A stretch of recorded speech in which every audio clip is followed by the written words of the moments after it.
et bienvenue pour un entraînement à la maison avec l'Académie de sabre laser de Saint-Quentin-en-Yvelines. Je me présente, je suis Cédric Giraud, instructeur de sabre laser. Je suis référent national au niveau de la Fédération française d'escrime pour l'Académie de sabre laser.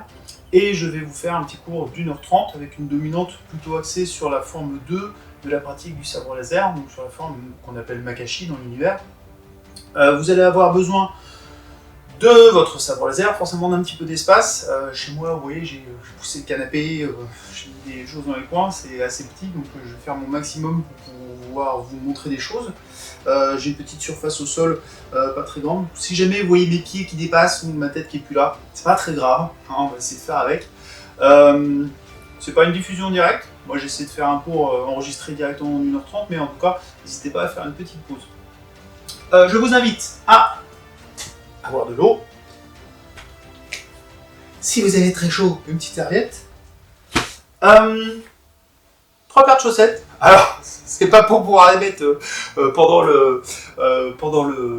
l'entraînement, on va faire un petit échauffement où on va déplacer des petits objets. Donc si vous n'avez pas de paire de chaussettes, vous pouvez prendre autre chose. Si vous avez des poids de 130 kg, vous pouvez les prendre également. C'est un petit peu plus fatigant, mais en tout cas on peut essayer. Donc voilà, vous avez 3 petits objets comme ça à mettre en place. Et puis, bien sûr, vous aurez besoin de votre sabre laser. Si vous n'avez pas votre sabre laser, ça va être un petit peu dur pour s'entraîner. Si vous n'avez pas de sabre laser, on va dire qu'un bâton suffit, ou un manche à balai, mais sans le bout du balai, parce que sinon ça va être un petit peu délicat. Et puis, ça sera déjà pas mal. De temps en temps, je ferai des allers-retours avec devant, parce que j'ai pris des notes et je ne veux pas me louper. Et puis aussi, on va faire un petit échauffement avec un chronomètre, toujours montrer les mouvements. C'est un échauffement où on aura 30 secondes de travail, 20 secondes de pause, comme ça moi je vous montre le mouvement, puis après on fait des trucs. Encore une fois, il y a besoin d'un petit peu d'espace. Et puis après on fera nos fondamentaux au niveau du sabre, et puis on reverra certains points spécifiques pour le Makashi. Certains d'entre vous sont en train de travailler soit sur les fondamentaux, soit sur ce qu'on appelle les accélérations, le Sundog, hein, le jumeau, ça dépend un petit peu comment on lui donne la définition. Donc on va essayer de voir tout ça pendant ces 1h30, et puis à la fin on fera quelques petits étirements, parce qu'on va travailler quand même pas mal sur les jambes, travailler un petit peu les fentes, ce genre de choses. Voilà, donc quand vous êtes prêt, soit vous faites une pause, soit vous allez chercher votre matériel, soit vous êtes déjà prêt, et donc tout va très bien. Alors je vais mettre un petit chronomètre, un intervallomètre, c'est comme ça plutôt qu'on va dire. Cet intervallomètre, donc il est réglé sur 30 secondes, et puis après on fait 20 secondes de pause où je vous explique des trucs. Donc je vais vous expliquer en fait les premiers mouvements. Les premiers mouvements c'est des trucs un petit peu basiques. On va faire des petits déplacements, un petit peu comme les animaux. Donc on peut faire le crabe en déplaçant sur le côté, comme ça, hop, on se déplace, on essaie de descendre un petit peu sur les jambes, ce genre de choses. Donc je vous montre le mouvement, et puis à chaque fois, vous allez le répéter, et puis on s'échauffe comme ça. Ça c'est la partie sympa. Après il y aura un petit peu de renforcement musculaire, donc c'est toujours pareil. Faites-le à votre rythme, vous n'êtes pas obligé d'aller au même rythme que moi, hein. Comme je vous l'ai dit, c'est pas une vidéo qui est en direct, donc n'hésitez pas à la mettre sur pause pour passer les petits passages qui vous intéressent pas trop, mais en tout cas, faites-vous plaisir. Allez-y mollo, on a été en confinement quand même pendant pas mal de temps, certains d'entre vous n'ont pas repris forcément du sport, ce genre de choses, donc on va y aller doucement. Quand vous sentez que vous êtes un petit peu fatigué, n'insistez pas. Boisson, qu'il faut pour vous hydrater, ça sera déjà pas mal. Allez, on y va? Alors, on va commencer. Donc le premier mouvement, ça sera le fameux déplacement du crabe, et puis après, on en fera d'autres petits comme ça. Alors, attention. Hop, donc on va avoir des petits bips. Alors, déplacement du crabe. Je descends bien sur mes jambes, et puis hop, je vais sur le côté comme ça. Je me déplace, je me déplace, je me déplace jusqu'au bout. Et je fais l'autre côté comme ça. Hein, chaque fois, hop, j'essaie de descendre un petit peu sur les jambes. Hop. Tranquillement. Si vous avez des pinces, vous pouvez faire les pinces du crabe aussi. Ça paraît pas chaud. On va dire que ça chauffe aussi les mains. Pause. Donc le mouvement suivant, on va se mettre sur la pointe des pieds. Et c'est la petite fourmi. Pour ceux qui font les entraînements d'escrime à la maison, vous avez peut-être déjà dû voir ce genre d'entraînement pour les enfants, ça marche plutôt pas mal. Tout ce qui est à base d'animaux, ça les motive. Attention, 2, 1, hop, je suis sur la pointe des pieds, et je fais ma petite fourmi. sens. Je tends bien, j'essaie de me monter. Je peux faire également en étirant bien comme ça. Hop, si je sens que ça tire, je redescends en arrivant. Hop, je fais un demi-tour. Et là, hop, je remonte. Et je me mets en plus. Attention au mur. Hop. Voilà, tranquillement. Troisième mouvement, c'est le canard.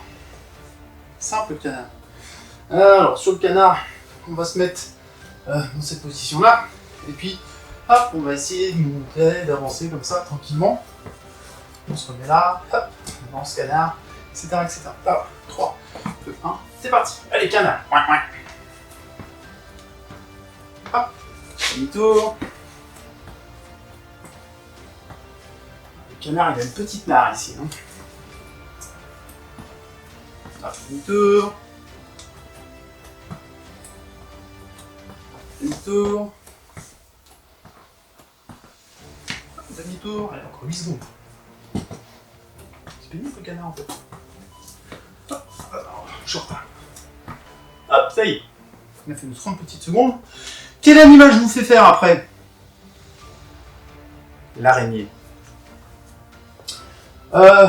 L'araignée, on va la faire dans le sens normal. Parce que c'est vrai que des fois on peut le faire à l'envers. Donc l'araignée, on va la faire comme ça. Puis on va avancer. Hop, j'avance. Hop, arrive au bout. Je recule. Et je recommence. Hop, j'arrive au bout. Je recule. Et encore. J'alterne à chaque fois les mains. Il y a des versions plus sportives, hein, à la Spider-Man. Mais là, on va dire que c'est déjà la même.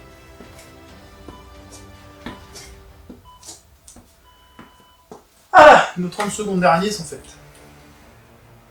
Grenouille. Grenouille, on va faire des petits bonds. Hein, je suis là. Hop, et je fais ça. Pas plus. Encore une fois, on n'est pas là pour faire des trucs très très longs. Pas beaucoup d'espace. Hop, donc je suis là. Hop. Je peux en faire deux si j'ai de la place. Je fais demi-tour. Hop. Et on y va. Voilà. Avec le bruit, c'est encore mieux. Allez-y les enfants. Hop. Hop.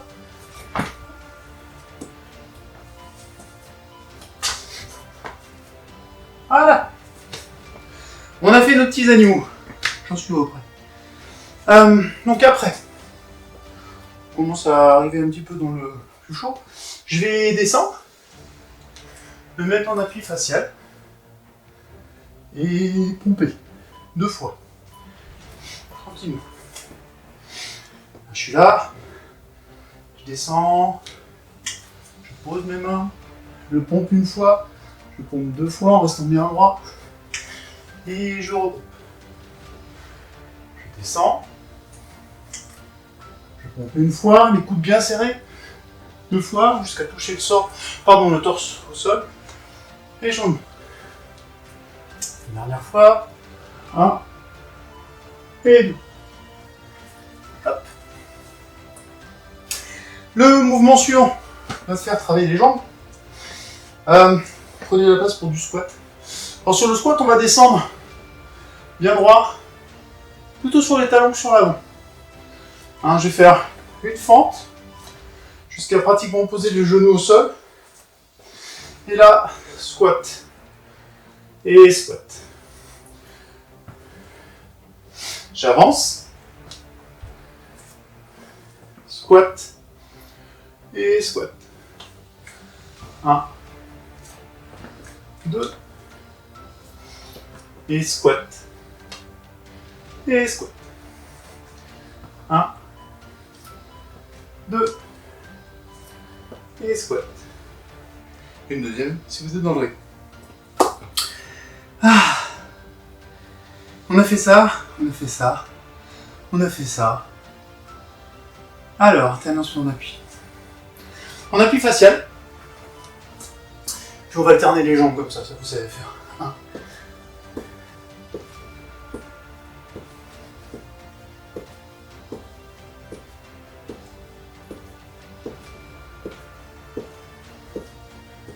Allez, on y va. Encore 15 secondes.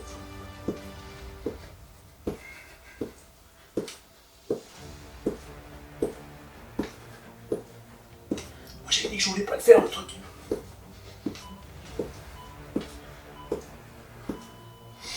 Très bien.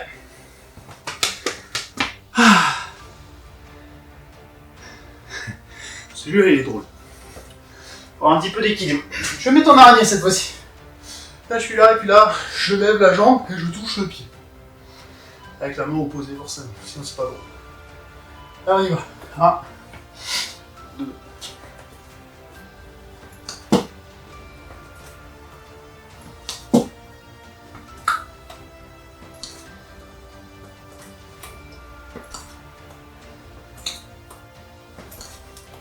Encore 12 secondes. Allez, je souffle.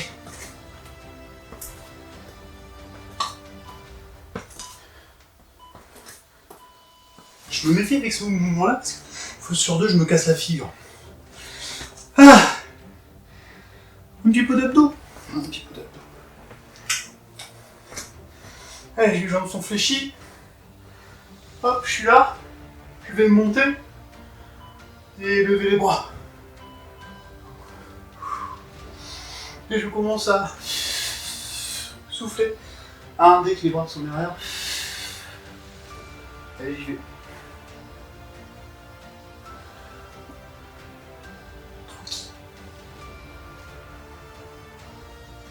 Ainsi, vous n'arrivez pas à monter complètement, vous devez juste jusqu'à toucher devant, ça marche aussi très très bien.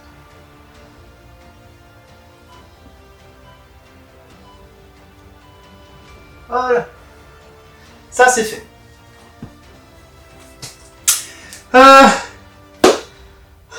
Bon courage, je vous le fais après. On va prendre nos petites chaussettes. Alors, je suis là, pour faire un petit peu de gainage, mais en rigolant.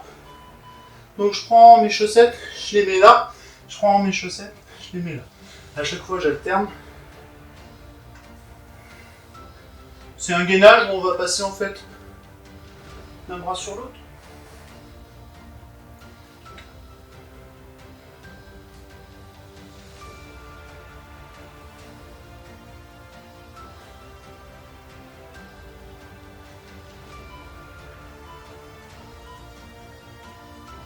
Voilà, très bien. Pour ça, vous nous rajoutez des chaussettes, vous faites ça un petit peu plus long. Alors, le dernier. Le dernier, ça fera plaisir à Steven s'il voit la vidéo. Hop, je suis ici en pont. Je vais poser les coudes. Ici, je viens faire le cobra. On était dans la série des animaux où je pousse. Ça fait travailler donc les épaules. Flexion, je touche. Je remonte. Je viens embrasser le sol. Si je faisais une pompe, je remonte. Et je repousse et je reviens en pyramide. 1, 2 et 3.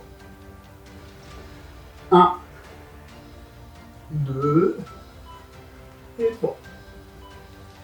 1. Ouais. Normalement, vous devriez avoir un petit peu chaud. Donc tout va bien. On en fait un dernier. On va faire en alternant sur une jambe et sur l'autre. On va essayer de garder l'équilibre. Ici. Et tranquillement, je descends et je monte. Je n'ai pas besoin d'aller très très bas. Je garde l'équilibre. Et je pompe ici avec ma jambe d'appui. Hop. Je garde mon équilibre. Il y a un mouvement qu'on appelle le lever de rideau, je vous montrerai ça tout à l'heure.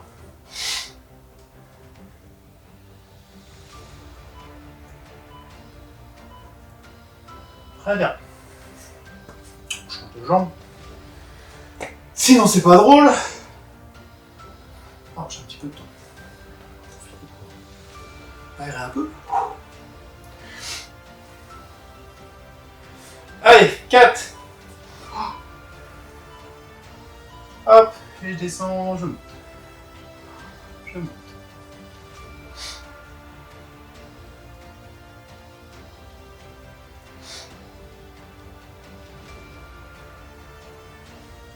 J'essaie de garder cette jambe-là à la même hauteur à chaque fois. C'est pas elle qui doit travailler, c'est bien la jambe d'appui.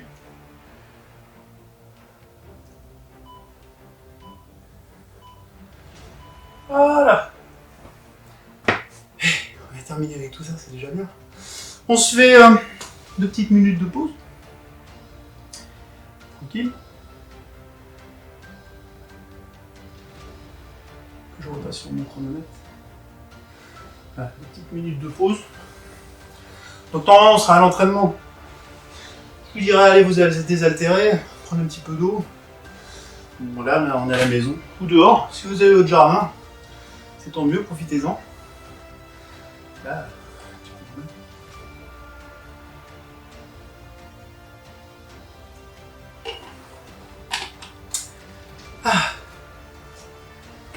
puis là, petite chaussette. Ouais. Du coup, pendant que vous prenez un petit peu la pause, 2 choses. 2 choses par rapport à ça. 2 sabres laser. Donc aujourd'hui, on a plutôt une dominante sur la forme 2.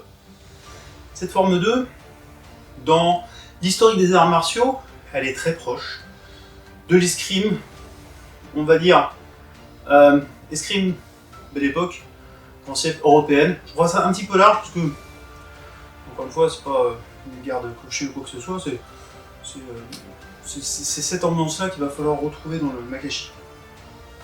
Dans l'univers créé par George Lucas, le Makashi, c'est une forme de combat au sabre laser qui a commencé à voir des duels entre pratiquants de sabre laser se faire. Je m'explique. Dans la Forme 1 historiquement, elle était faite pour du combat de masse, avec des gestes très puissants, pour défoncer les lignes ennemies et pour mettre l'ennemi en déroute.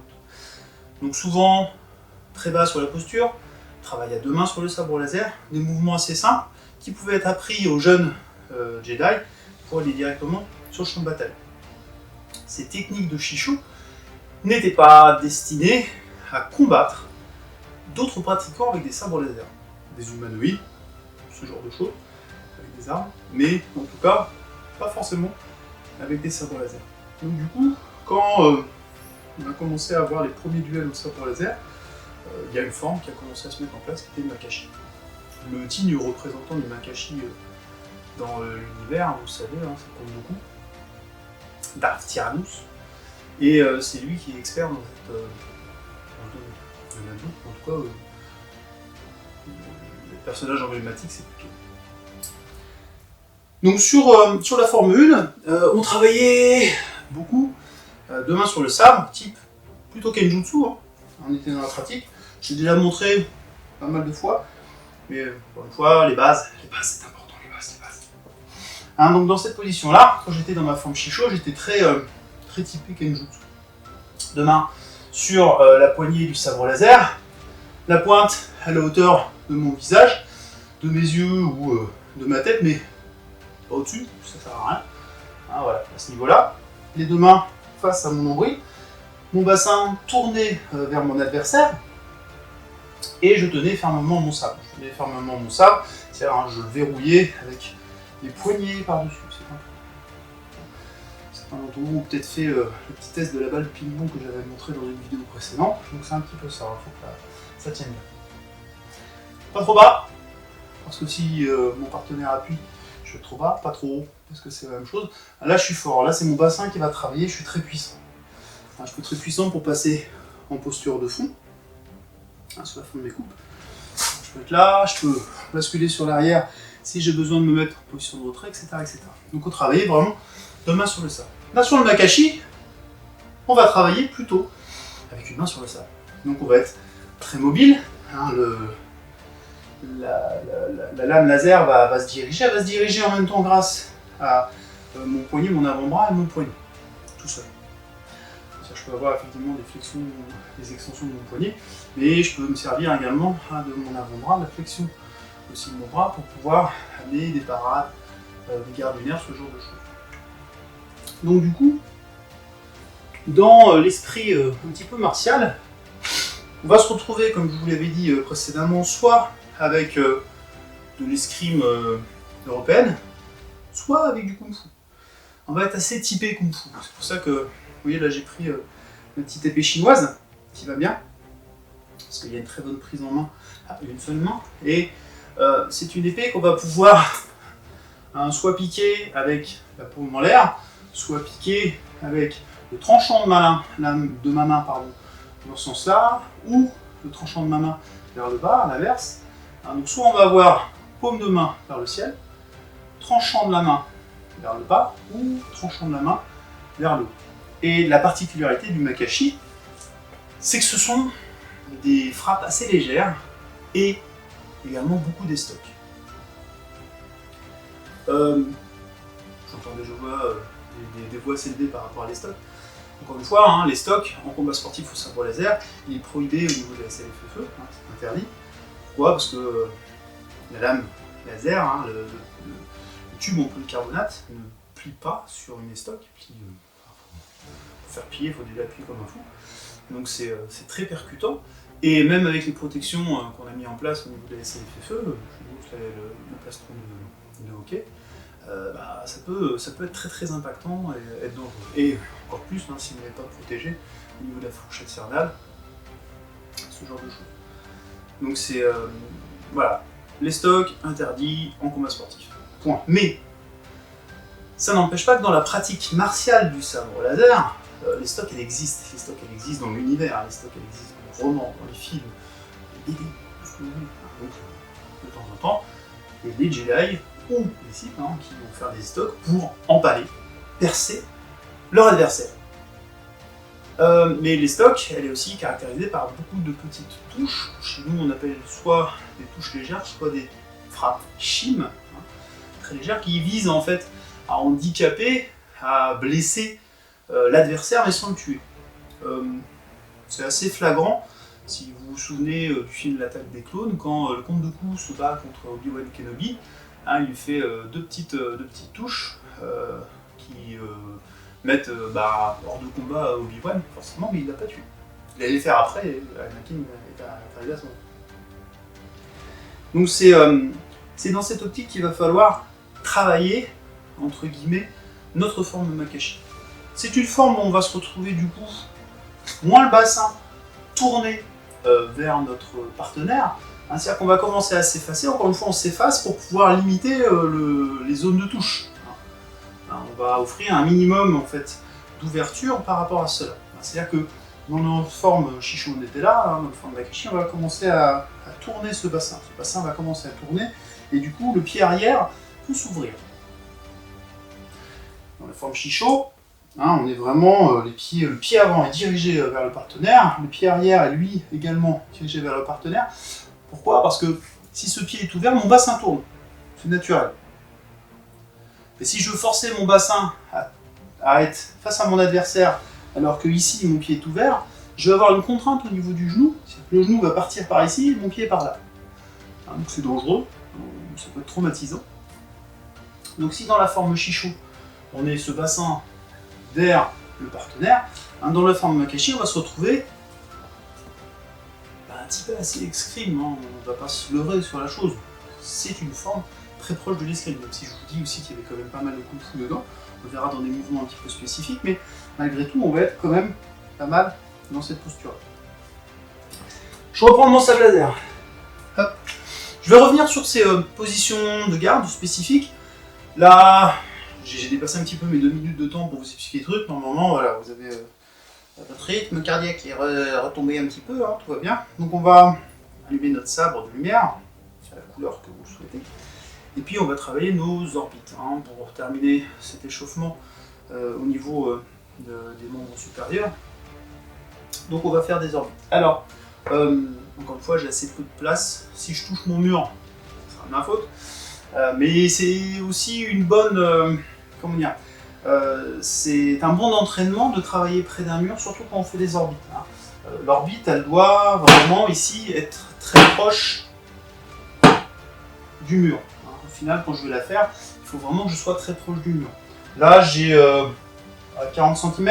Si je me mets normalement à 50 cm, voilà, je peux faire ce genre de mouvement, hein, mes orbites mineures, sans avoir normalement à toucher le mur. Donc je vais quand même plutôt me tourner de ce côté-là pour éviter de faire des traces sur mon mur tout le monde. Surtout qu'il y a des cadres et tout. Enfin, je raconte la vie. Donc, je me mets dans cette position-là. Donc là, je vais être dans une position d'attente classique. Donc, soit je vais me mettre dans la forme 1, mon bassin est tourné vers mon partenaire, pardon. Donc là, on va plutôt, encore une fois, s'effacer. Hein, je m'efface. Soit la main, elle va être au niveau de la hanche, c'est faisable. Soit elle va être là, mais c'est pas une main qui est morte. Hein, c'est une main qui est disponible pour faire des choses. Hein, donc là, faites pas tomber comme ceci. Soit elle va être là, elle va m'aider à garder un certain équilibre pour ce genre de choses. Hein, elle va être là pour contrebalancer une avancée de l'arme et garder l'équilibre. Hein, soit je vais pouvoir après m'en servir pour pouvoir attraper la main de l'adversaire, ce genre de choses. Donc c'est pas une main qui est vide. Ça me servir à me protéger. On verra dans certains mouvements, encore une fois, assez spécifiques du Makeshi. Je m'en remets dans ce sens-là pour faire mes petites orbites. Alors, on commence par orbite majeure. Orbite majeure, mon bras ici est tendu, vous ne le voyez plus, hein, mais il est vraiment tendu.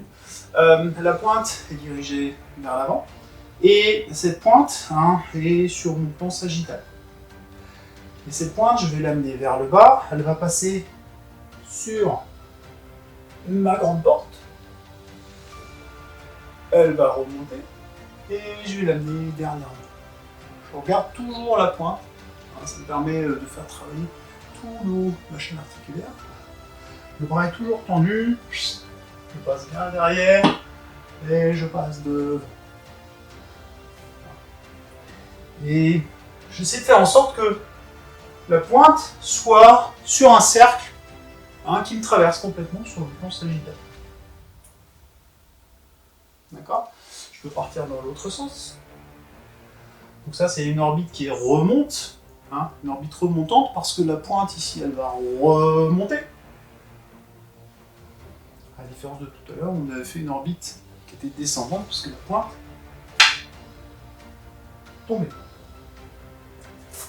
J'ai travaillé mon ambidextrie, donc je travaille mes deux côtés, ça fait pas de mal. Ça nous servira pour les formes supérieures. Donc je suis là, je tends mon bras, encore une fois, la pointe est dirigée vers l'adversaire, elle va piquer vers le bas, remonter, et piquer derrière moi, etc. etc. Faites attention à vos lustres, à vos plafonds, etc. Et on part dans l'autre sens. Hop, je remonte ma pointe, je tourne bien, j'ouvre bien à chaque fois. Je fais tourner ici mon bassin dans un sens, puis dans l'autre, avec le bras tendu. Très bien. Donc ça c'est bien, ça va nous échauffer bien les épaules. Faites ça 15-20 minutes.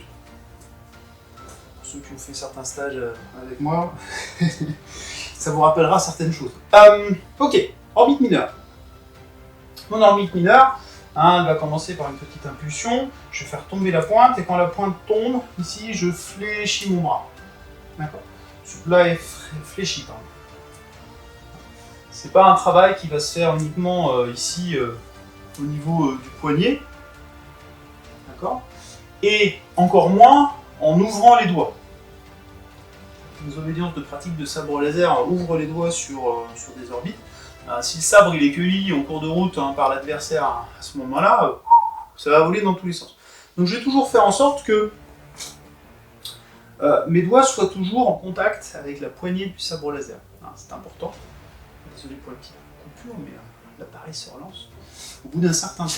Donc voilà, je suis là, hop, je suis là et je fléchis mon bras et je tends mon bras. Alors pourquoi il y a également cette flexion au niveau de l'orbite? Encore une fois, ici je suis vulnérable.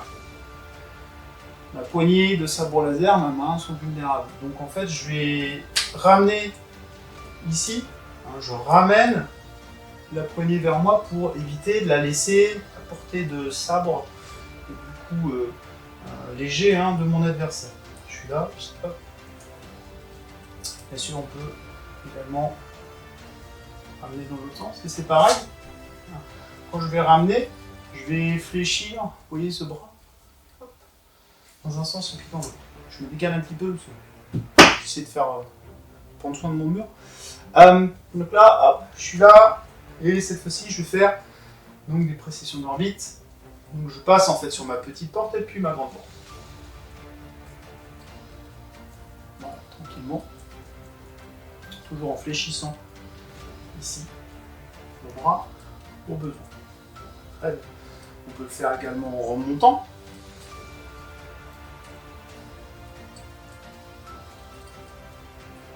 Dans un sens et puis dans l'autre. Puis bien sûr, on peut travailler également avec notre main non dominante. Tout de suite, c'est un peu moins drôle, mais il faut que ça nous fasse travailler également des deux côtés. C'est important, soit en remontant encore une fois, soit en descendant. Et également avec des précisions d'orbite dans un sens et puis dans l'autre.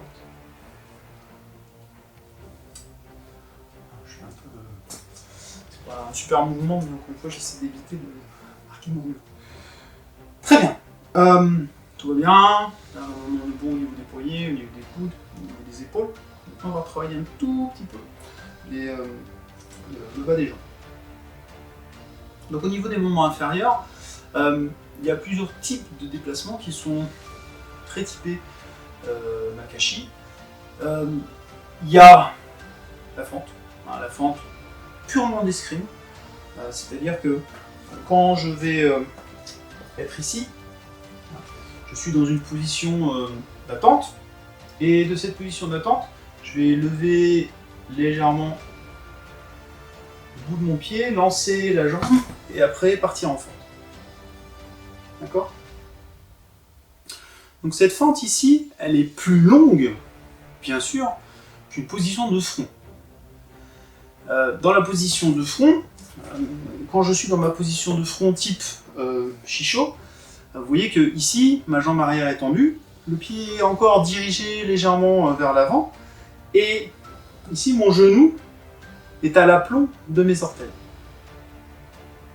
Sur la fente type escrime, type Makashi, je suis vraiment, mon pied est allé chercher loin, et là je vais descendre, ça doit tirer sur les adducteurs.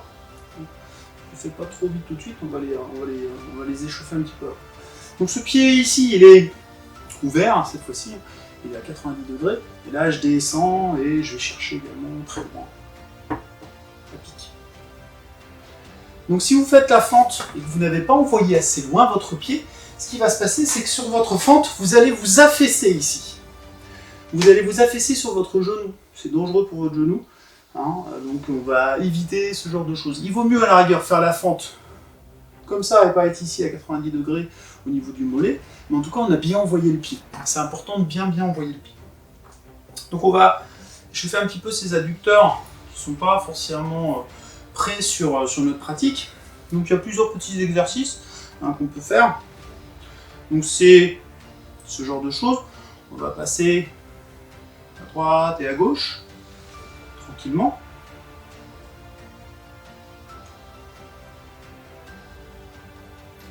Et au bout d'un moment, pour ceux qui ont un petit peu plus de souplesse, on va pouvoir commencer à descendre un petit peu plus et se retrouver dans des postures un petit peu à la Soresu. C'est rigolo. On bascule d'un côté et de l'autre. Mais encore une fois, si vous n'êtes pas assez souple au niveau des adducteurs et que vous n'êtes pas chaud, c'est pas des mouvements qu'il va falloir faire tout de suite. Deuxième mouvement qu'on peut faire pour préparer à la fente, c'est d'être là. Je vais lancer loin mon pied. Quand ce pied-là est assez loin, je vais tourner mon pied arrière et descendre. Ici, la même chose, ça va faire travailler les adducteurs. Voilà, tranquillement. Donc moi, je suis droitier, donc en général, ma fente, je la fais toujours avec cette jambe droite, mais rien n'empêche de travailler, bien sûr, les fentes à droite et à gauche. c'est important, on pourrait très bien le pratiquer dans une forme simple, on pourrait très bien avoir une fente inversée par rapport à notre épaule. On lance, hop, et là, je vais descendre. Là, hein, je regarde, j'ai un petit retour, donc je vois que mon genou il est un petit peu trop vers l'avant. J'ai pas lancé assez loin mon pied. Il faudrait que ce pied soit vraiment très loin. Voilà, et là, je vais me retrouver dans une belle fente. Idéalement, je vais essayer de garder mon pied au sol. C'est vrai que de temps en temps, on voit les escrimeurs arriver pratiquement sur le tranchant de pied pour aller chercher plus loin encore. Voilà, dans cette forme-là, on va essayer de faire en sorte d'être toujours les plats de pied bien au sol. Donc fente. Fente, c'est un mouvement très particulier et très typé de l'akashi chez nous. Maintenant, on va avoir également plusieurs types de mouvements que nous, on appelle des passes en croisant avant ou des passes en croisant arrière. Et alors c'est là où il y a un petit distinguo entre ce que à l'escrime on appelle la passe avant et la passe arrière. Je m'explique. Il y a un mouvement en escrime qu'on appelle la marche. La marche, on est ici, hein, c'est faire ce genre de choses. D'accord ? J'avance et je marche. Je suis là. Je suis là. Hein, c'est une marche. C'est presque un pas chassé, hein, où ça pourrait être également ça. Hop. Regarde. Je lance la jambe arrière et je recoupe. Donc nous, on a... pour nous, c'est le glissement. Au niveau de l'académie de savoir la. Donc pour la passe avant et la passe arrière. Donc la passe avant, elle est faite en escrime pour progresser vers l'adversaire. Je croise en fait devant et je me retrouve de nouveau en bas. Je vais partir un petit peu plus loin. Donc je vais être là, je vais voir ça absolument. Donc je suis là. Donc je suis là, je croise et je me remets en place. Et forcément, il y a ce qu'on appelle la passe arrière. La passe arrière, ma jambe avant va passer sur l'arrière et je me retrouve en place. Je suis là, tranquillement. Donc soit je fais la passe avant et quand je fais ce mouvement-là, je ne tourne pas mon bassin vers le partenaire. Le bassin il est là et hop, je reprends ma place. Donc au niveau de ce que nous on appelle à la SLFFE le déplacement en croisant avant ou le déplacement en croisant arrière, c'est légèrement différent. En fait, ce croisement est dû au fait de passer un pied devant l'autre ou derrière l'autre. Pour nous, avancer en croisant arrière, c'est-à-dire qu'on va partir légèrement en oblique, c'est-à-dire qu'on ne va pas rester sur la ligne d'attaque de notre partenaire, on va partir légèrement en oblique pour l'attaquer sur un angle un petit peu plus ouvert, hein, sur sa zone du coup, sur sa zone 3 ou du moins sur sa grande porte. Donc si je suis là, je vais croiser derrière, et vous voyez que je me retrouve dans le mur, c'est normal, j'ai changé d'axe par rapport à ça. Et inversement, quand je vais faire en croisant avant, c'est pas forcément une avancée. Pour moi, en croisant avant, c'est je vais me repasser ce pied devant l'autre et me remettre en garde. Je peux très bien croiser avant, en avançant, et je peux très bien croiser arrière également, en avançant. Et chez nous, hein, dans ce cas-là, on va se décaler légèrement en oblique par rapport à la cible. Je vous montre dans l'autre sens. Donc, si ici, je croise, j'avance en croisant avant, je croise en passant mon pied devant l'autre. Et c'est ce qu'on appellera vraiment la passe avant d'escrime. Si je veux avancer en croisant arrière, je vais croiser arrière ici. En général, après, hop, je vais faire une fente, et puis je vais lancer des stocks sur le partenaire. Voilà, je vous remonte. On est là, hop, je croise arrière, je vais sortir de l'axe, et puis hop, je vais lancer ma fente. là, j'ai croisé arrière pour sortir de l'axe. Donc quand je reviens, si je veux aller vers l'arrière, je peux, encore une fois, dans ces cas-là, je suis là, je croise arrière pour me remettre en garde, c'est une possibilité. Ou je peux croiser avant, et dans ces cas-là, je vais sortir de l'axe légèrement en oblique. Je le fais dans ce sens-là, parce que sinon je vais me retrouver dans le mur. Donc quand je vais reculer en croisant sur l'avant, ici, vous voyez que je me décale par rapport à l'axe, et je change de côté par rapport à l'axe d'attaque. Je vais passer en fait soit d'un côté, soit de l'autre. Non, si je vous montre par rapport à là, donc si je croise ici arrière, je vais me retrouver de ce côté-là et attaquer mon adversaire, mon partenaire qui est par là. Si je croise avant en reculant, je vais me retrouver par là et je vais chercher à attaquer de ce côté-là. Donc j'aurai à chaque fois soit une attaque de ce côté-là, soit une attaque de ce côté-là par rapport à l'axe d'attaque qui est au centre initialement des deux partenaires. Donc ça c'est une spécificité sur les déplacements de Makashi. Il y a également ce qu'on appelle le bond avant. Le bond avant, c'est assez simple. Ça va être ce qu'on pourrait dire en escrime une balestra, c'est une marche suivie d'une fente. Donc nous, on peut être là, ça peut être une double marche également, donc on va être là. Hop, et là, je vais lancer ma fente. Et paf, je plante le cadre, le mur et tout ce qui va avec. Je suis très près. D'accord ? Donc c'est un bond avant. Si je viens ici, ce pied-là vient chasser, hop, et je lance ma fente. Voilà. Donc le bond avant, à la Kalmita au sabre laser, c'est ce type de mouvement. Très bien. Ça va ? Bizarre de dire ça, que vous n'êtes pas physiquement avec moi, mais bon, j'essaie d'avancer encore une fois. N'hésitez pas à mettre la vidéo en pause et tester. Là, j'avance un petit peu, vous ne faites pas forcément avec moi. En tout cas, n'hésitez pas. Pause, vous testez, et puis vous revenez sur la vidéo. Donc, les déplacements de Makashi, je refais le point. Donc, on va avoir notre posture de base, donc la position d'attente chez nous qui va être cette forme-là, là ou là. Okay, oui, encore une fois. Soit ici, soit ici.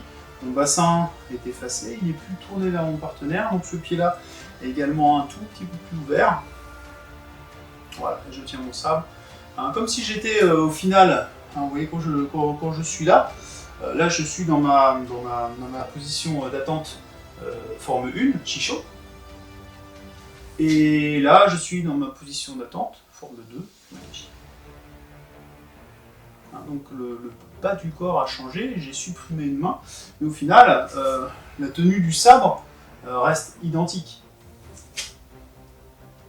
Je travaille une main. Voilà, je vous montre de l'autre côté.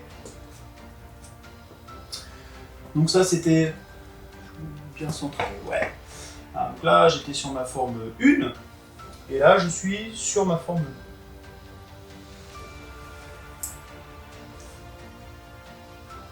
Voilà. Notre posture d'attente.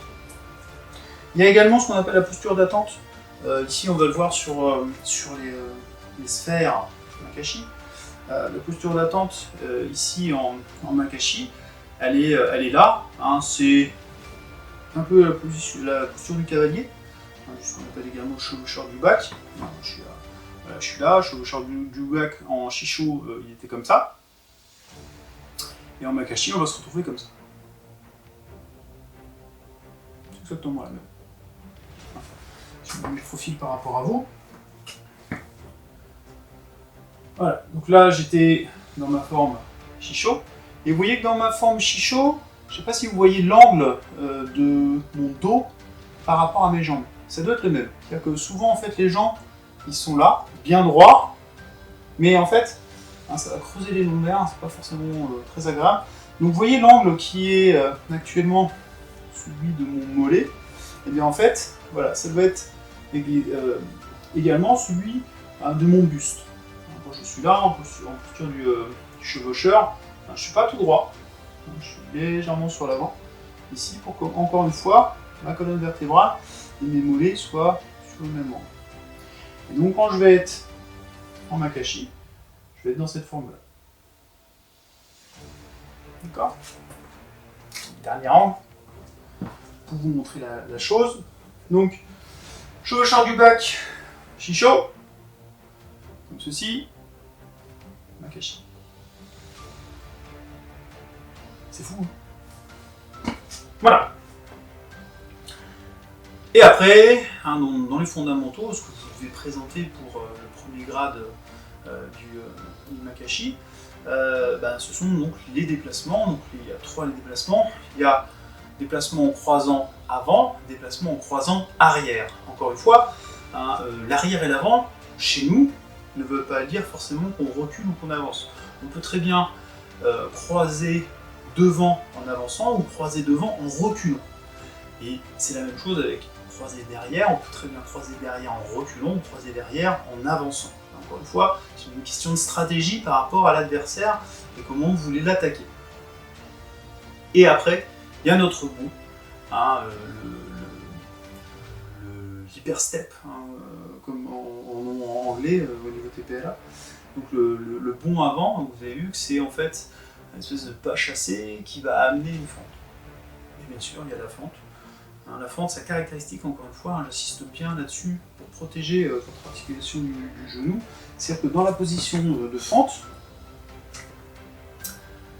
la jambe arrière est tendue, le pied arrière est ouvert à 90 degrés, et ici, je vais descendre vers le sol pour amener mon mollet, ici, à 90 degrés.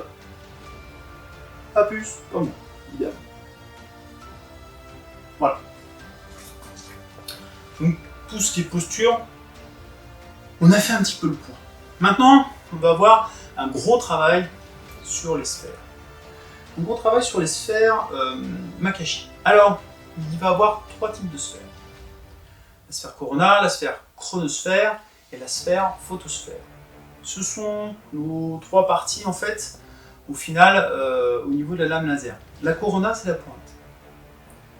La chromosphère, ça va être le milieu de notre lame.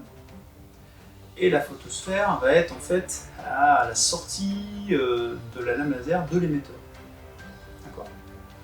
Et forcément, le déplacement de ces différents points ne se passe pas de la même façon. Ici, on va avoir un cône qui va être dirigé. Je vais reculer un maximum, je vais baisser mon sabre pour que vous voyez bien. Donc ce cône ici va amener en fait un point au niveau de la corona qui ne bouge pas. Ici, j'ai un cône. Alors, si je me mets là par rapport à vous, vous voyez que c'est ici le pommeau de mon sabre laser qui bouge entre guillemets, et la pointe, si je mets ma main même carrément sur le mur, ici la pointe ne bouge pas. D'accord ? Maintenant, si je parle ici de sphère au niveau chromosphère, eh bien on va avoir 2 cônes. Ces 2 cônes, la pointe en fait de ces 2 cônes se trouve au milieu de ma lame, et vous voyez que ici je vais avoir un cône au niveau de ma corona et un cône également au niveau de mon pommeau. Et la dernière sphère, elle va être au niveau de l'émetteur, photosphère.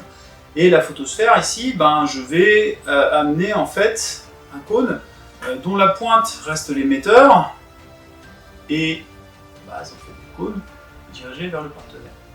Alors, à quoi vont me servir ces différentes sphères ? Ces différentes sphères, elles vont me servir pour pouvoir engager, canaliser, tromper la lame adverse de mon adversaire. Le Makashi, je vous l'ai expliqué un petit peu en introduction, le Makashi est fait pour amener soit un empalement du partenaire, je vais le piquer, je vais le percer, ou soit je vais toucher légèrement mon partenaire pour pouvoir l'handicaper et le mettre hors d'état. Mais du coup, je vais tromper beaucoup mon adversaire, je vais l'amener dans un piège en fait. Il va avoir l'impression qu'il maîtrise, et au dernier moment, je l'amène là et paf, je vais le toucher. C'est vraiment comme ça qu'il faut voir en fait le Makashi. Encore une fois, c'est une forme qui est dédiée au duel. individuel, il faut être un petit peu vicieux, il faut développer un petit peu ses bottes pour pouvoir amener à un moment le partenaire dans un piège et en profiter. Donc ces sphères, elles vont être beaucoup là pour nous aider à canaliser la lame adverse. Quand je suis là, en fait, j'amène la lame adverse ici jusqu'à rentrer dans mon cône. Donc, je vais pouvoir ici la canaliser, hop, je vais aller chercher, et je vais la canaliser. Au niveau de la corona, en fait, la corona va rester en place, donc je reste menaçant, mais je suis sorti de l'axe et je me protège avec mes différentes gardes lunaires. Et après, au niveau de la chromosphère, eh bien, je vais pouvoir laisser passer en fait la lame adverse et pouvoir réagir après directement. Donc, le point d'appui doit être là, donc je vais sortir, hop, et après je vais pouvoir attaquer. C'est trois façons très différentes de canaliser, de se défendre ou d'attaquer avec ces différentes sphères. Donc pour les personnes qui pratiquent ce genre de choses, il y a plusieurs exercices par rapport à ça. Donc on travaille souvent ici en posture du chevaucheur, donc la posture du cavalier, et je suis donc ici, posture d'attente. Dans la forme Makashi, cette posture d'attente, du coup, va avoir un nom bien spécifique. Elle va s'appeler la demi-lune. Et vous voyez que ici, la demi-lune, elle est vraiment, c'est comme une posture d'attente, mais à une seule. C'est une demi-lune. C'est notre première garde. Après, je vais monter mon bras du côté de ma zone 2, ici mon bras dominant du côté de ma zone 2, et je laisse la pointe en place. Donc j'ai changé de garde d'après la corona. La corona est restée en place. Hop. Je suis là, je monte ma garde ici. Et ici, je suis ce qu'on appelle en pleine lune. Cette pleine lune fait en sorte que, encore une fois, la pointe est restée sur l'axe d'attaque. Et ici, mon poignet est fort. Je n'ai pas plié mon poignet ici, il reste dans le plongeant de mon avant-bras. Et je ne cherche pas à monter mon épaule. Mon épaule reste basse. Et forcément, si je monte ma main dominante du côté de ma zone 3, eh bien dans ces cas-là, je vais passer dans ce qu'on appelle ici une garde nouvelle lune. Demi-lune, et je passe nouvelle lune.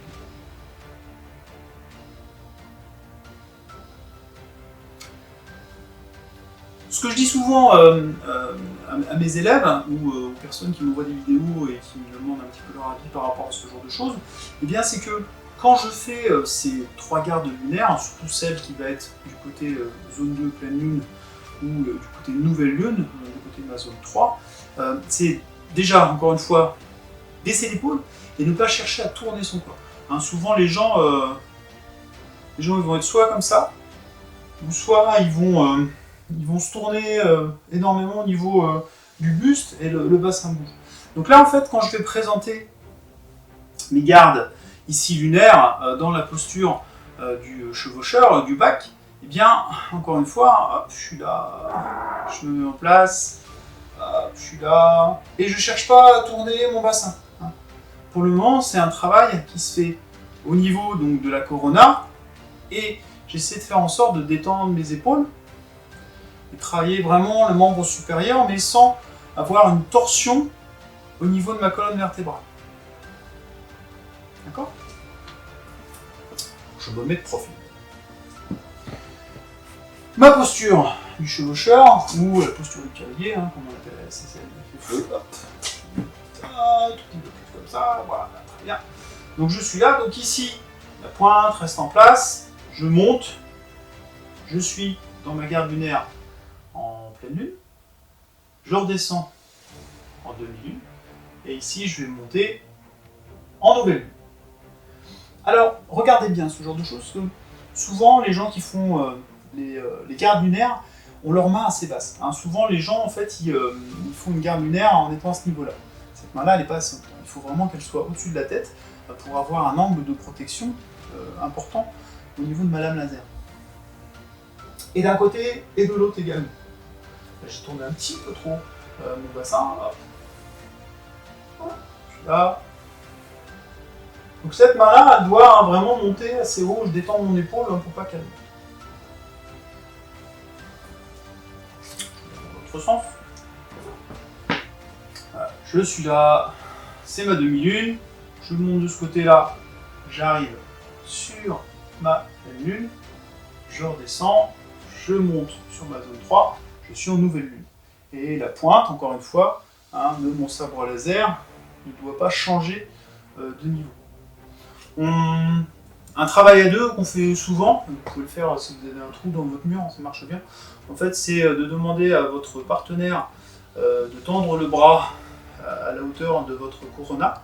Vous posez la corona dessus, et puis vous changez vos différentes gardes lunaires.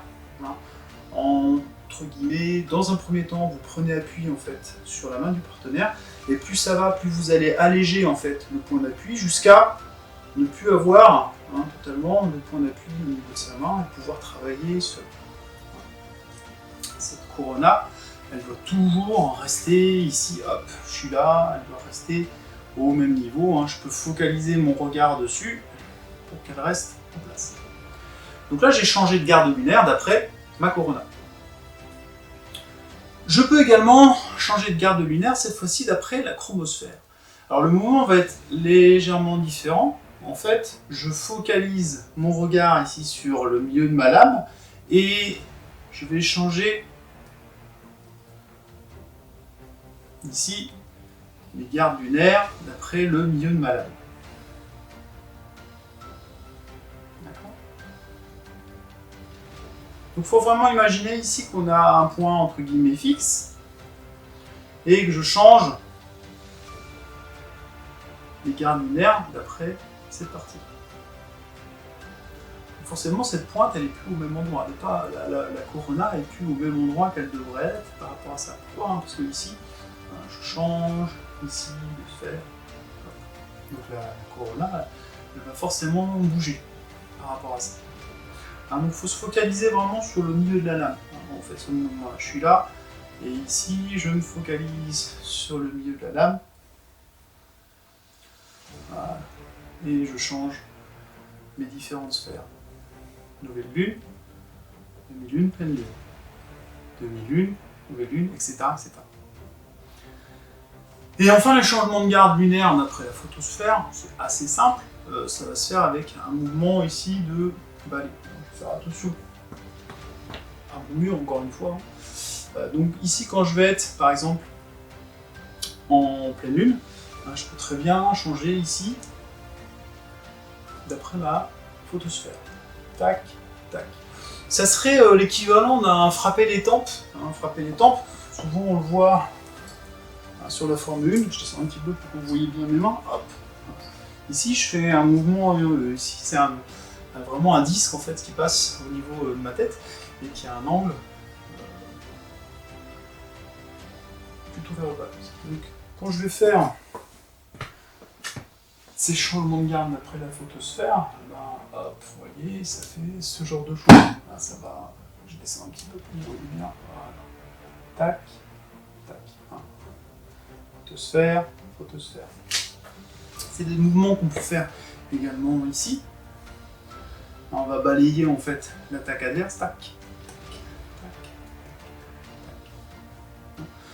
Donc on retrouve ces trois gardes lunaires énormément dans la pratique du Makashi. Quand vous êtes dans vos différents changements de garde lunaire, il y a également un exercice qui consiste à transférer son poids de corps sur la jambe au niveau zone 5 ou sur la jambe au niveau zone 6. Donc soit ma jambe droite, zone 5, soit ma jambe gauche, zone 6. Donc quand je suis ici, hop, en garde lunaire, je suis sur ma demi-lune. Je vais ici changer d'après la corona et je me mets en appui ici sur ma jambe. Encore une fois, ne cherchez pas à dépasser votre genou de votre pied, sinon vous allez être en faiblesse. C'est ni plus ni moins, au final, ici et là, je suis une position en retrait. sauf que je suis face à vous, alors que normalement la position en retrait ici se fait par rapport à mon partenaire, je recule comme ça. Mais cette position-là, je peux très bien la faire au final de ma posture du cavalier. Donc soit je vais amener mon poids de corps de ce côté-là, soit je vais amener mon poids de corps de ce côté-là. Et encore une fois, du coup, il faut vraiment être assez écarté au niveau de votre posture du cavalier. Hein, je vois beaucoup de pratiquants, la posture du cavalier, pour eux c'est ça. Non, la posture du cavalier, c'est vraiment descendre bas. Hein, descendre bas, descendre écarté. Ce qui nous permet directement, hein, ici, de pouvoir travailler soit posture en retrait, d'un côté ou de l'autre. Hein, donc quand je vais être ici avec mes gardes lunaires, quand je vais passer ici sur ma pleine lune, avec un changement de garde d'après la corona, hop, je passe de ce côté. Je reviens, et je change.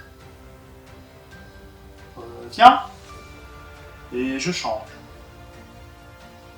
Je reviens, et je change. Donc là, je l'ai fait d'après la corona. Maintenant, si je le fais d'après la chromosphère, hein, ça va être ce genre de choses. Alors, ici, vous voyez que la lame, le centre de la lame, reste dans l'axe d'attaque. Moi, je suis passé d'un côté ou de l'autre de cet axe d'attaque, hein, en basculant mon poids de corps d'un côté ou de l'autre. Hein, quand je vais être en photosphère, je peux très bien le faire de cette façon-là, de cette façon-là. Voilà. Très bien. Le temps passe vite, hein, on a fait déjà une petite heure. Mais en tout cas, si vous travaillez ça, vous avez des très bonnes bases hein, sur vraiment les fondamentaux du Makashi. Sphère, c'est vraiment très très important parce qu'on va les utiliser dans toute la pratique du sabre laser. Et pas que dans la forme 2, hein, dans la forme 3, dans la forme 4, dans les formes suivantes.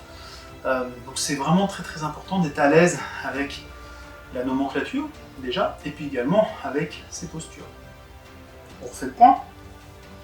Je suis dans une posture du chevaucheur du bac, ou la posture du cavalier, hop, et de cette posture, ici, cette posture d'attente s'appelle, en forme Makashi, la demi-lune. Je vais passer du côté de ma zone 2, je suis en pleine lune. Je repasse ici, en demi-lune, avant de rechanger de garde en nouvelle lune. Et je reviens. Là, mes changements de garde se sont faits d'après la couronne. On est d'accord. Maintenant, je vais changer de garde d'après la chromosphère, le milieu de ma lame. Donc ici, hop, le milieu de ma lame reste en place et j'ai changé de garde. Je suis en pleine lune. Je reviens demi-lune et je passe nouvelle lune. Demi-lune, demi-lune, demi-lune, nouvelle lune. Et je reviens en place.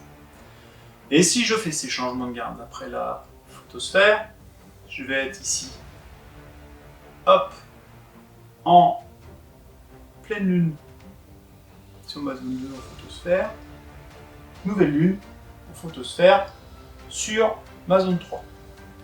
Donc je ne repasse pas, vous l'aurez compris, par une demi-lune. Quand je fais des changements de garde en photosphère, forcément, je grille une étape, je passe directement d'une pleine lune à une nouvelle lune, ou inversement d'une nouvelle lune à une pleine lune.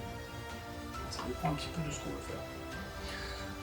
Dans le Dulon TPLA Makashi, il y a ce qu'on appelle les 3 gardes. Donc les 3 gardes, on va les faire en amenant forcément ce genre de choses. On est là, on se décale, et puis on avance. Et ces changements de garde se font d'après la couronne. J'ai passé un petit peu de temps à vous expliquer tout ça, mais c'était vraiment très important que vous soyez à l'aise, que vous puissiez travailler sur ces fondamentaux-là, pour passer après dans ce qu'on appelle le Sundog. Le Sundog, c'est les soleils jumeaux, c'est une expression pour un espèce d'effet d'optique en fait, où on a le soleil qui se dédouble par rapport à ça. Le Sundog, c'est ni plus ni moins que du shadowboxing. On fait semblant de bosser, hop, hop, hop, on est là, etc., etc. Donc on travaille seul, mais avec un partenaire imaginaire qui nous attaque, ou qu'on va attaquer. C'est pas si facile que ça, pour les gens qui n'ont pas forcément pratiqué les arts martiaux et des arts martiaux avec de l'opposition. C'est assez délicat d'appréhender l'attaque d'un partenaire imaginaire qui fait ce genre de choses. Quand on travaille des katas de karaté, même si on ne fait pas forcément de compétition, on a souvent tendance à travailler ces katas aussi à 2 ou 3, suivant le type de kata, où comme ça le partenaire amène une vraie attaque, et du coup après quand on travaille seul, on visualise bien ce genre de choses. Là sur le Sundog type Makashi, il va falloir faire en sorte de travailler et de se déplacer en imaginant ce partenaire virtuel. Je n'ai hélas pas beaucoup d'espace pour pouvoir progresser et vous présenter ce genre de choses, mais encore une fois, voilà, il faut être là, il faut imaginer, je suis là, je vais me décaler parce qu'il m'a attaqué, je reviens, je refais la garde, je suis là, parade, je pousse, et puis après je vais amener une fente avec une estoc, ce genre de choses, je vais travailler seul, et je suis là, parade, hop, fente, et je pique. Il faut vous imaginer ce genre de choses, c'est quelque chose d'assez instinctif qu'il va falloir sentir, ressentir. C'est pas quelque chose de scripté, c'est pas un kata figé. Le Sundog, c'est vraiment c'est assez ouvert. Mais du coup, ça amène aussi des choses assez sympathiques. Ça nous oblige à être stable. Ça commence à nous mettre en déplacement. Les accélérations dans le système TPLA, et comme on l'a mis en place également dans le système ASL et FFE, les accélérations sont là pour nous apprendre à nous déplacer.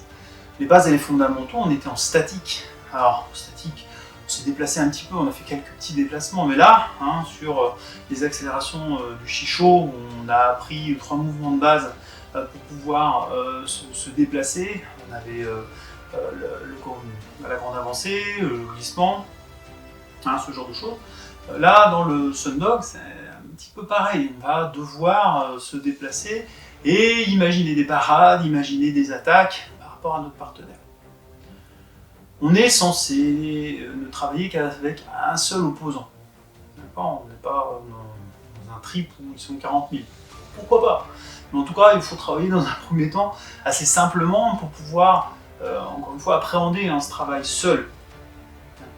Donc dans un premier temps, il y a plusieurs niveaux dans le Sundog. Il y a le niveau 1 qui est un niveau en fait très linéaire, on avance et on recule sur un seul axe. Et puis sur le niveau 2, on va commencer à avoir des ouvertures à 90 degrés, donc changer d'axe par rapport à ça.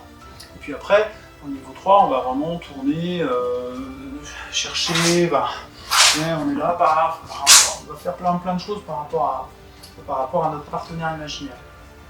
Donc vous voyez, dans un premier temps, des choses assez simples, des mouvements assez simples, soit que vous avez reproduit d'après des katas chez Makashi que vous auriez vu, ou ce genre de choses, ou soit vous arrivez à décomposer. Alors le partenaire il est là, il va m'attaquer, hop, je vais parer ici, ou je peux ici faire une photosphère, j'ai évité l'attaque, et puis je vais lancer ma fente, etc. Donc la posture que j'ai prise, c'est pas une posture qui est typée Makashi, c'est une posture qui est typée Soresu. C'est ce qu'on appelle la posture du chat, c'est ce qu'on appelle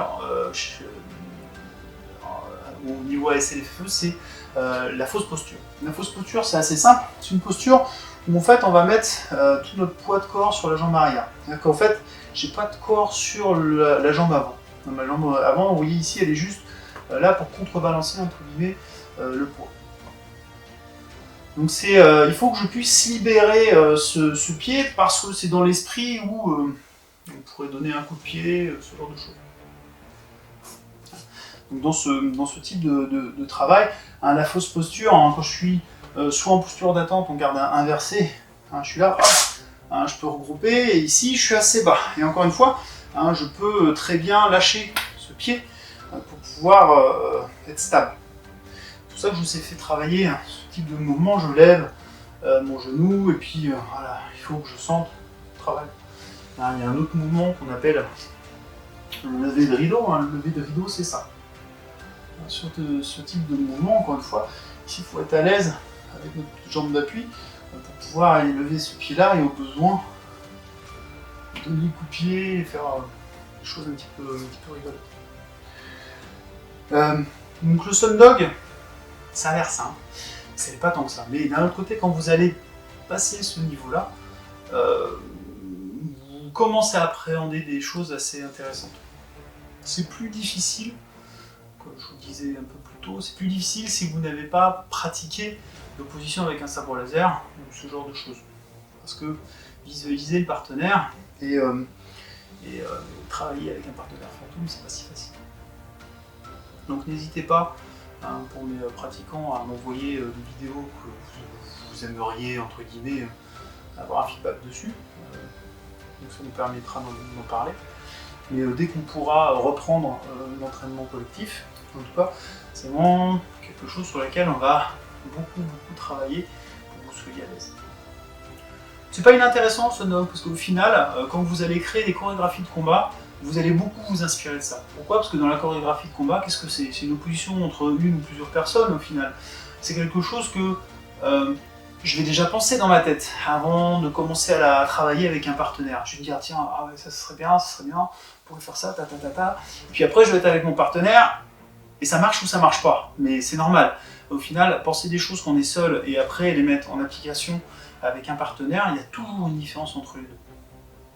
Vous l'avez sans doute très bien vu dans les katas d'arts martiaux, vous pouvez avoir un mouvement très spécifique sur un kata qui est effectué seul et avoir des adaptations quand le kata est effectué avec une ou deux personnes.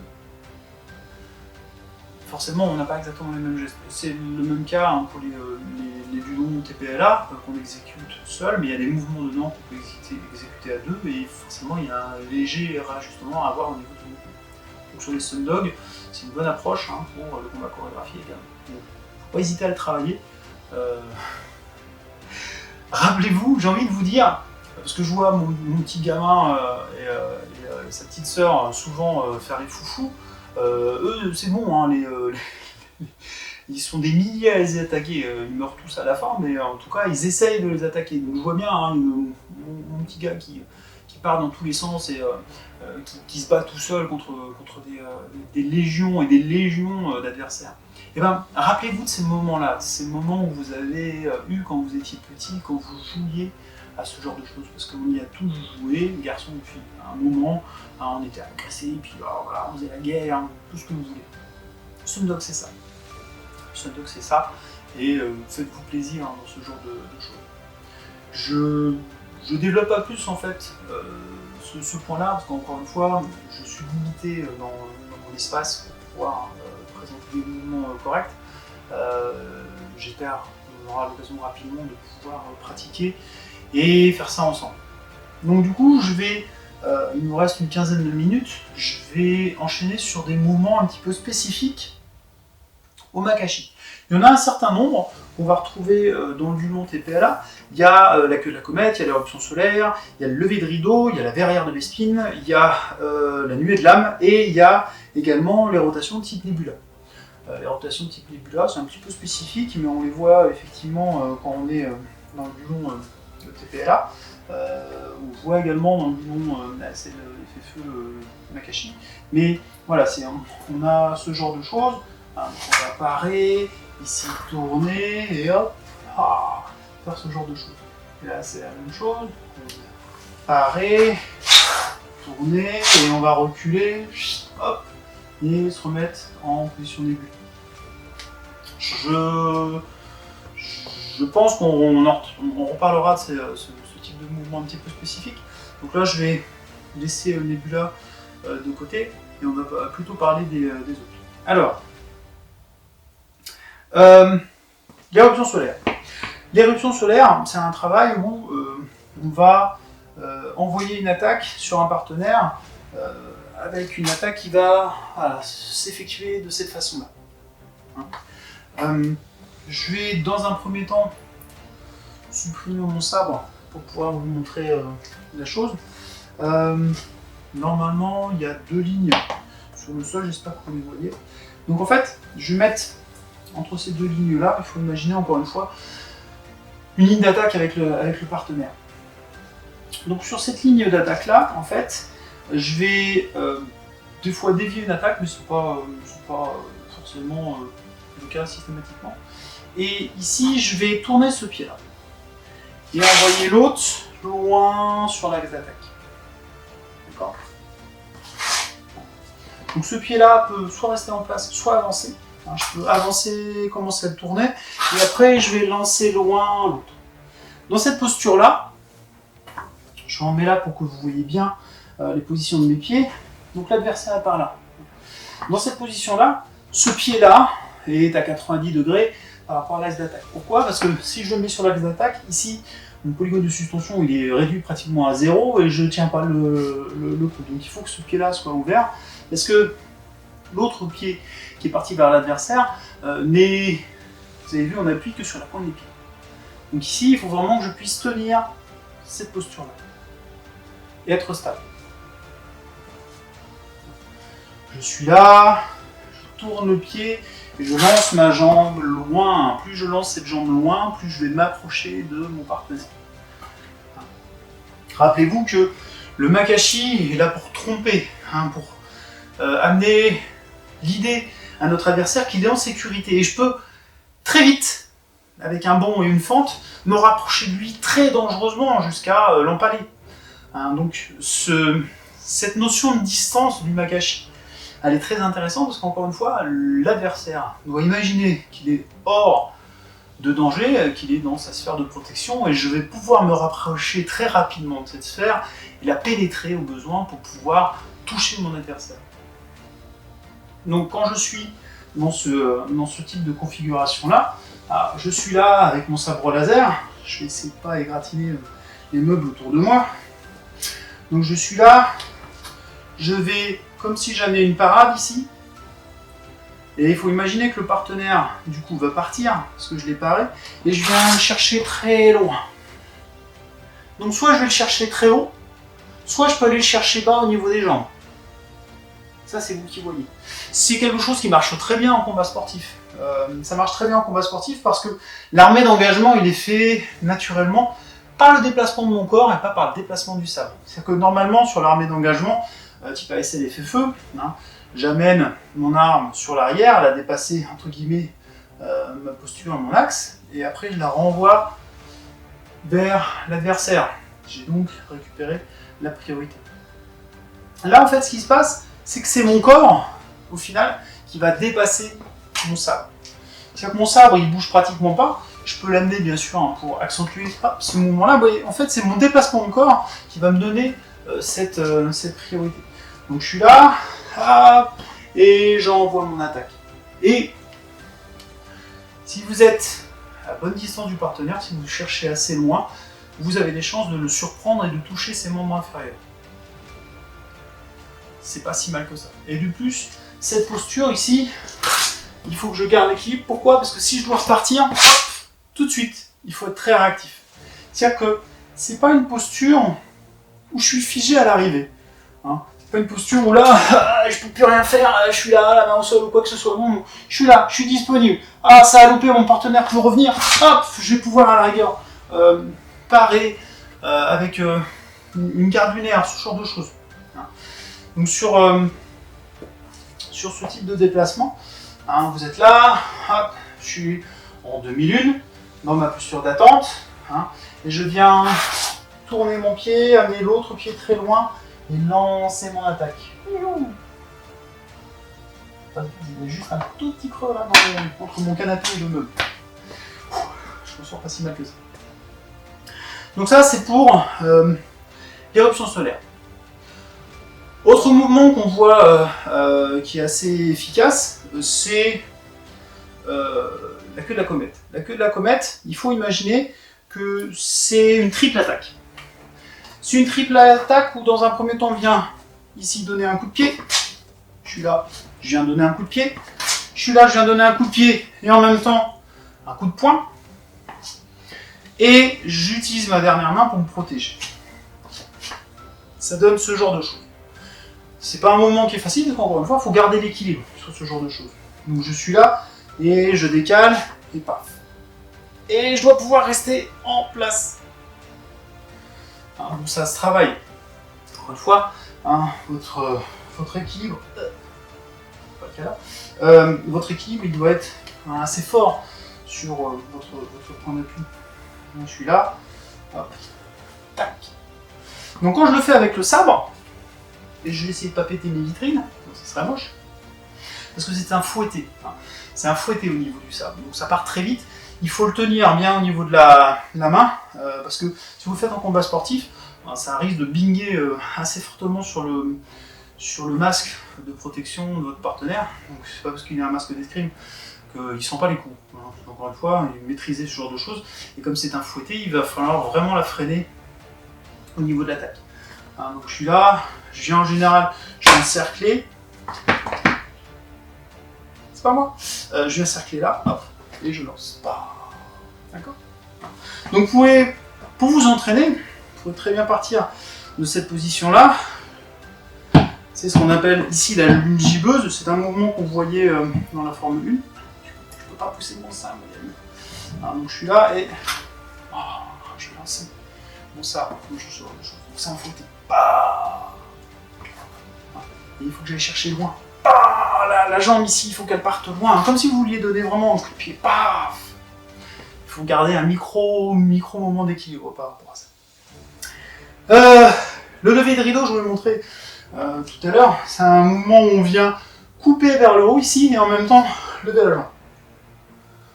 C'est-à-dire que la main ici en protection, hop, et en même temps je suis dans une garde, ici je suis dans une pleine lune, ce qui peut me permettre de donner un coup de pied, faire une nuée de lame. Donc du coup, j'embraye sur les nuées de lame. La nuée de lame, elle est là pour dévier une attaque, souvent on pique au visage, ici, et après ma lame va repartir vers l'adversaire. C'est-à-dire que je vais dévier sa lame, paf. Et souvent j'avance et je viens l'attaquer. Donc j'avance avec la fameuse nébula. Je suis là, et je viens ici attaquer mon partenaire sur le flanc en protégeant, en déviant sa main. Donc tous ces mouvements-là sont un petit peu spécifiques, mais c'est des mouvements qu'on voit dans le Gulon Makashi. Donc c'est important de bien les connaître et d'être à l'aise avec. Et encore une fois, certains d'entre eux fonctionnent très bien en combat sportif, ils sont très beaux en combat chorégraphié en kata, mais ils marchent aussi très bien en combat sportif. La verrière de Bespin, ce n'est ni plus ni moins que ce qu'on appelle en escrime un couronné. Un couronné où on va ici frapper, donc un couronné revers, un couronné adhère, ça dépend de quel sens on tourne. Chez nous, on appelle ça la verrière. Donc une verrière à l'air, une verrière revers, ça dépend, c'est ni plus ni moins qu'un couronné. Donc un couronné, attention, c'est pas un armé d'engagement, c'est un armé simple. Pourquoi? Parce que mon couronné ici, vous voyez que la main qui tient l'arme, elle ne passe pas. Elle ne passe pas de l'autre côté de mon axe de base. Donc du coup, c'est pas vraiment, comment dire, c'est pas que c'est pas vraiment, ce n'est pas un armé d'engagement. Une verrière, donc un couronné, ce n'est pas un armé d'engagement, c'est un armé simple. Et cette verrière, elle se fait très bien en fait avec, je dis ça encore une fois, c'est du changement de garde photosphère.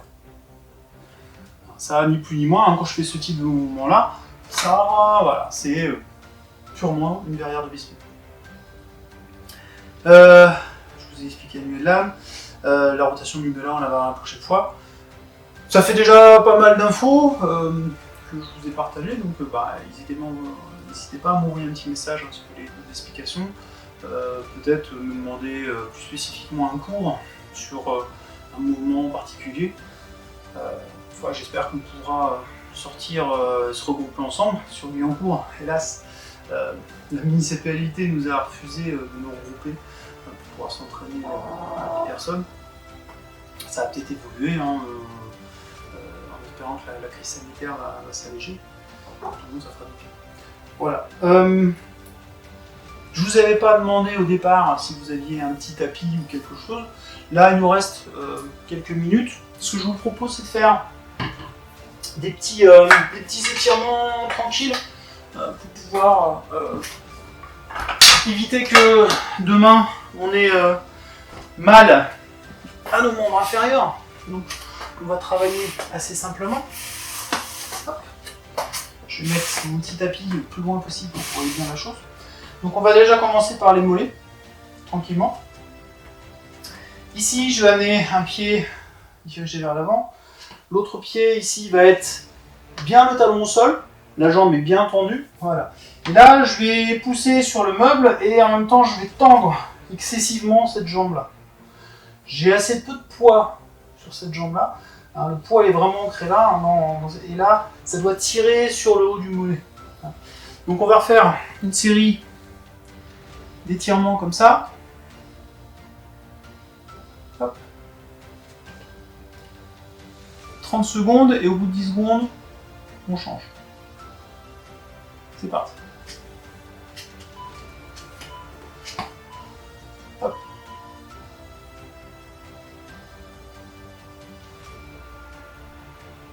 Et là, on met une petite musique d'ascenseur. Ta, ta, ta, ta, ta, ta, ta, ta, ta. Profitez-en pour bien respirer, reprenez votre souffle. Hein, je force pas sur la jambe, mais il faut que ça tombe.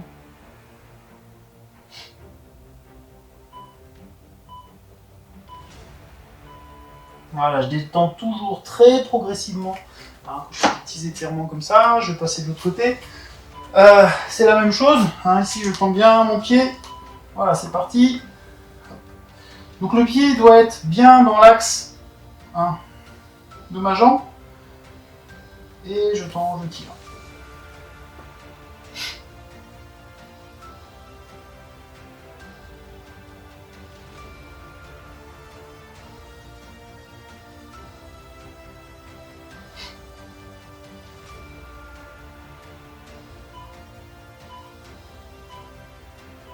Très bien. Alors, l'étirement pour les quadriceps, vous pouvez le faire soit en prenant appui sur le mur, de cette façon-là, soit ici, hop, vous prenez votre jambe, hop, gardez l'équilibre, et là vous poussez votre bassin vers l'avant et vous tenez, ça doit tirer sur le haut du quadriceps.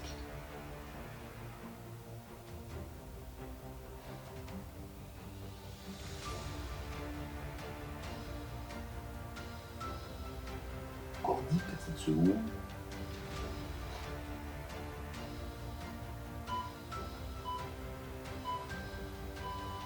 Hop, on détend doucement, change de jambe. Normalement, dans moins d'une minute, l'enregistrement va s'arrêter, je le relancerai une dernière fois.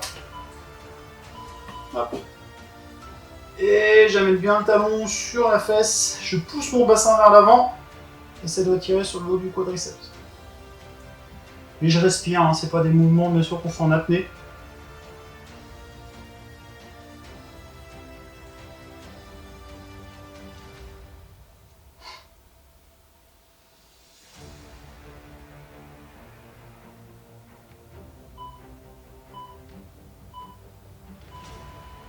Ah, très bien. Si jamais ça coupe, je relancerai le truc. Étirement suivant, on lance soit la jambe sur le talon, la jambe est bien tendue, je peux appuyer sur mon genou pour éviter que la jambe se fléchisse, et je viens chercher loin devant, tranquillement. Là, ça doit tirer, bien sûr, sur l'arrière de la cuisse.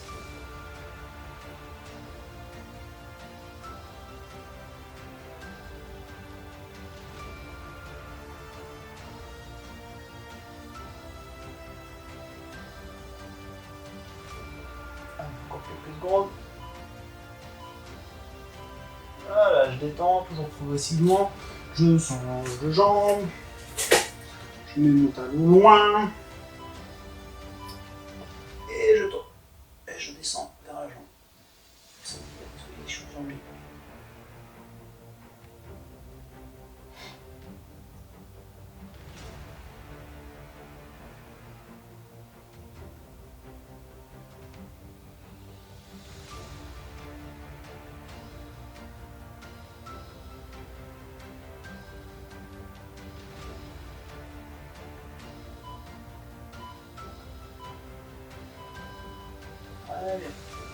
Le dernier, soit vous le faites en jambes écart, ou soit vous le faites dans cette position-là.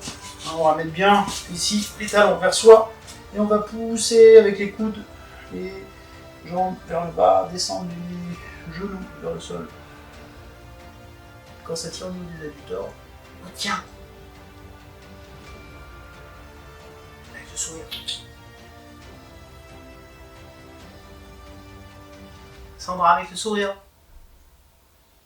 Ah, je sais que Sandra est contente.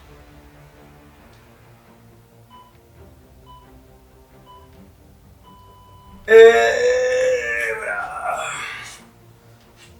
Hop. Très bien. Bah écoutez, je vais arrêter ça, hein, parce qu'on en a plus besoin.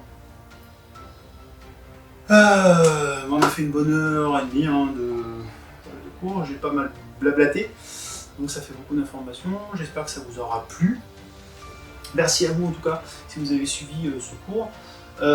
Encore une fois, n'hésitez pas à m'envoyer un petit message, c'est contact@aslsqy.fr si vous avez envie de voir quelque chose de spécifique. N'hésitez pas à vous filmer, à m'envoyer également des liens pour qu'on puisse à la rigueur en parler, ça ne m'embêtera pas. Je vous souhaite une très bonne fin de journée, bon sport, bon sabre laser et à très bientôt. Ciao!